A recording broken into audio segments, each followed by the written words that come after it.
Hello everyone.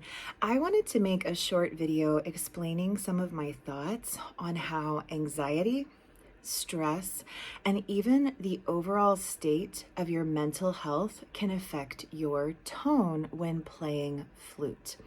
This might sound funny, but the first and foremost reason that I think your mental health and your mood, your access to peace, calm, centered thoughts, or your lack of access to those things affect your tone on the flute is because of your tongue.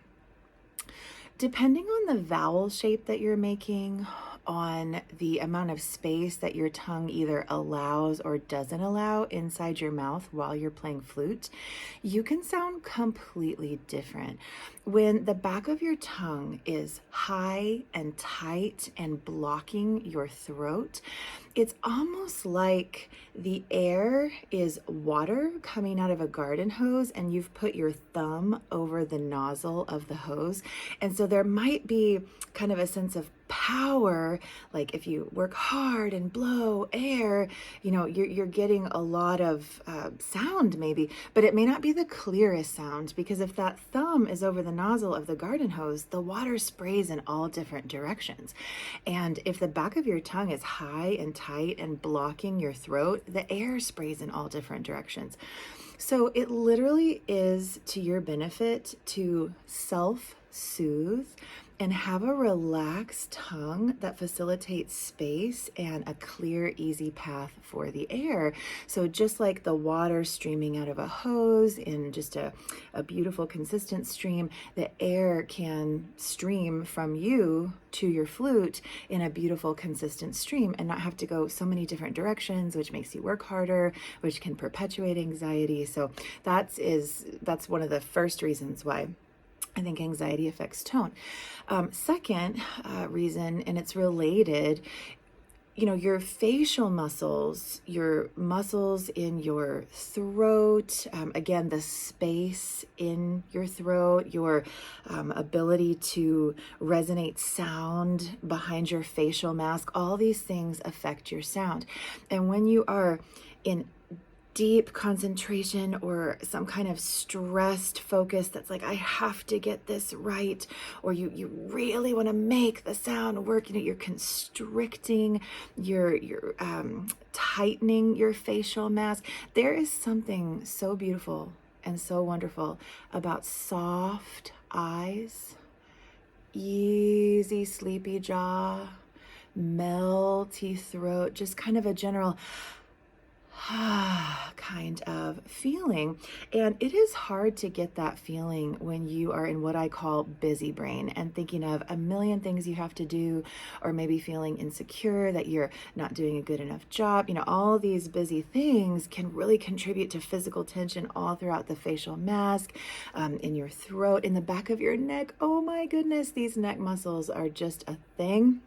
Relaxing your neck muscles, those two long muscles on either side of your AO joint, can facilitate easy air, easy vibrato, just easy breathing in terms of inhale or not. If those neck muscles are super tight, you're impeding the flow and the perpetual motion that could be part of all of these things.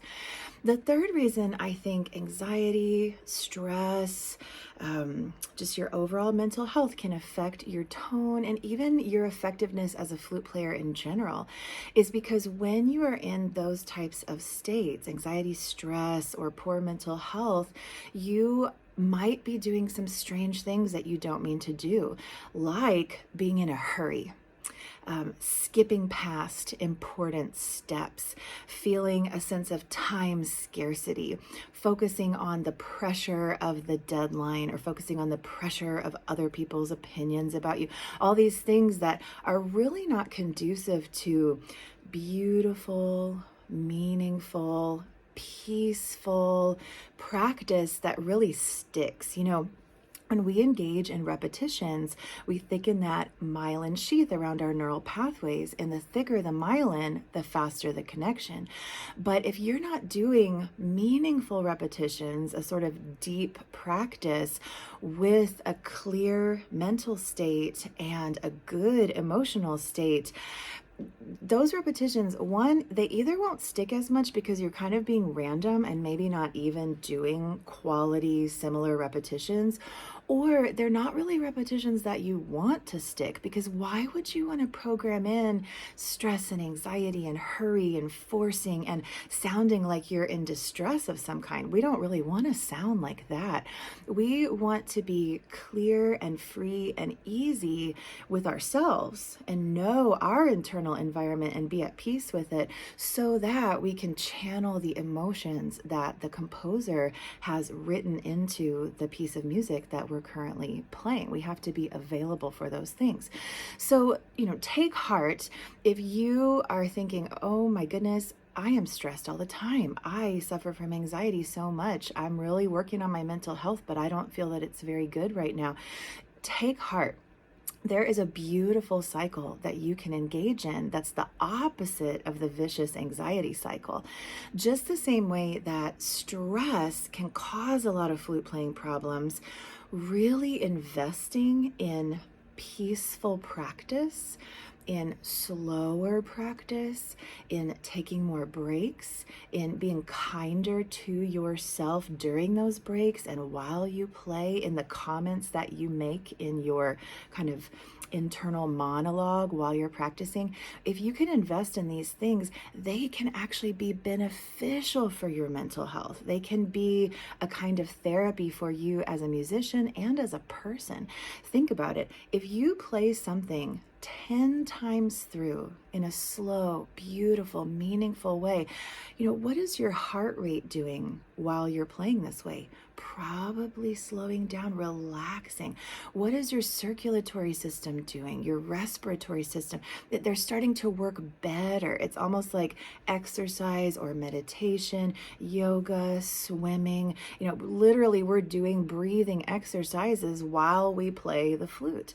So by investing in practice that is slower, kinder, more peaceful, all the beautiful things you can think of, you can help your anxiety and stress. Now, of course, there are many things that you want to do self-care and get yourself even ready to face the practice room, whether it be journaling, seeing a therapist on a weekly basis, reading inspirational material, watching inspirational YouTube videos. You need to do whatever you can think of to invest in your peaceful alignment and feeling okay with yourself, so that you can even have the clarity of thinking that it takes to do a good job practicing in the practice room and invest in your most beautiful tone that of course is evolving every day. Whatever we are playing in this one musical moment, we can rise up and evolve in the next musical moment. So take heart. I know I said that before, but I'd like to say it one more time. Take heart. If you are feeling a lot of anxiety and stress over practicing flute, remember, whether you use the flute practice to help yourself feel better about who you are as a musician in person, or you work on feeling better about who you are so that you can practice better, it's a beautiful, virtuous cycle where, a good state of mental health and feeling confident in yourself and patient with yourself can help you sound more and more beautiful, have a more and more lovely tone, and vice versa. They definitely work together.